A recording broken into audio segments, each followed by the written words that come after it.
ఎక్స్ట్రాలొద్దు గురు. మొన్న చెప్పిందే నేడు చెప్తున్నా. నేటి తీర్పే రేపటికి వర్తిస్తుంది. ఇందులో నో డౌట్ అంటూ తెలంగాణ హైకోర్టు ఓజీ టికెట్ ధరలపై స్పష్టమైన తీర్పిచ్చింది. కానీ ఇక్కడే ఒక ట్విస్ట్ దాగుంది. ఇంతకు ఏంటా ట్విస్ట్? హైకోర్టు తీర్పుపై చిత్ర యూనిట్ రియాక్షన్ ఏంటి? ఇక భవిష్యత్తులో సినిమా టికెట్ ధరల పెంపు అసాధ్యమేనా? దీనిపై ప్రభుత్వం ఏం చెప్తోంది?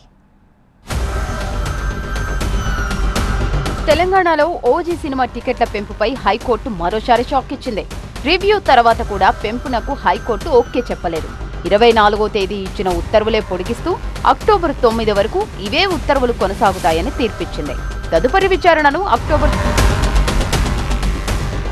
టికెట్ ధరల అంశంపై హైకోర్టులో పిటిషనర్కు ఓజీ యూనిట్కు మధ్య ఆసక్తికరమైన వాదనలు నడిచాయి.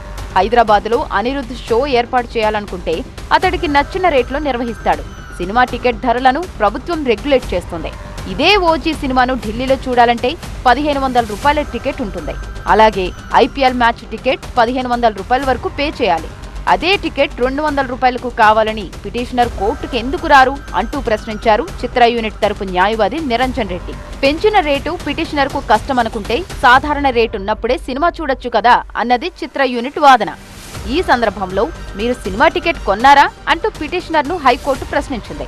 తన క్లయింట్ టికెట్ కొని సినిమా చూశాడని పిటిషనర్ తరపు న్యాయవాది తెలపగా, టికెట్ కొని సినిమా చూశాక ఇంకా రిఫండ్ పై ఫండమెంటల్ రైట్ ఎక్కడ దెబ్బతిందని హైకోర్టు ప్రశ్నించింది. అయితే 24న ఇచ్చిన హైకోర్టు ఆదేశాలు అమలయ్యాయో లేదో చూడటానికే టికెట్ కొన్నారని పిటిషనర్ తరపు న్యాయవాది కోర్టుకు తెలిపారు. ఇలా ఇరువైపులా వాదనలు విన్న హైకోర్టు 24న ఇచ్చిన తీర్పునే కంటిన్యూ చేస్తూ అసలు టికెట్లు రేట్లు ఎందుకు పెంచుతున్నారో పిటిషన్ దాఖలు చేయాలని ప్రభుత్వాన్ని ఆదేశించింది. మరోవైపు సినిమా రేట్ల విషయంలో ప్రభుత్వంలోనే భిన్న వాదనలు వినిపిస్తున్నాయి.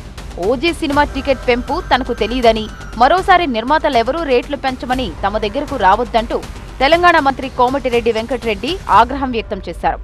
ఆ రోజు అసెంబ్లీలో ఆన్ రికార్డ్ నేను చెప్పడం జరిగింది, ఇక ముందు తెలంగాణలో బెనిఫిట్ షోలు ఉండదు, రేట్లు పెంచే సిస్టమ్ ఉండదు, చిన్న సినిమాలు పెద్ద సినిమాలు అందరూ ఒకటే మాకు సమానం. ఆంధ్రప్రదేశ్లో ఇచ్చిన సందర్భంగా ఇక్కడ ఇవ్వడం, తర్వాత నిన్న హైకోర్టులో దాన్ని ఆ జీవోను రద్దు చేయడం కూడా ఒక మంచి శుభ పరిణామం. కానీ రేట్లు పెంచాలని బెనిఫిట్ షోలు అని చెప్పి పెంచి కామన్ మ్యాన్ మీద మిడిల్ క్లాస్ లోయర్ మిడిల్ క్లాస్కు ఏకైక ఎంటర్టైన్మెంట్ సినిమా, ఆ సినిమా నుంచి దూరం చేయకండి. ఇటు మంత్రి కోమటిరెడ్డి స్టేట్మెంట్, హైకోర్టు తీర్పు నేపథ్యంలో భవిష్యత్తులో తెలంగాణలో టికెట్ రేట్లు పెరిగే అవకాశం లేదా అన్న ఆందోళన సినీ వర్గాల్లో మొదలైంది. అయితే హైకోర్టు తీర్పు పిటిషన్దారునికే వర్తిస్తుందంటూ ఓజీ చిత్ర నిర్మాణ సంస్థ పోస్ట్ చేసింది. దీనిపై ఇంకా స్పష్టత రావాల్సిందే. మొత్తానికి సినిమా టికెట్ రేట్ అంశం అటు ప్రభుత్వానికి ఇటు ఇండస్ట్రీకి సవాల్గా మారింది.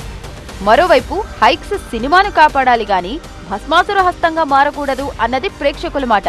మరి చూడాలి భవిష్యత్తులో సినిమా రేట్లు యథాతథంగా ఉంటాయా లేదా అన్నది. ఇలా ఆలోచించడం లేదన్న ప్రశ్న ప్రేక్షకుడి నుంచి వస్తోంది.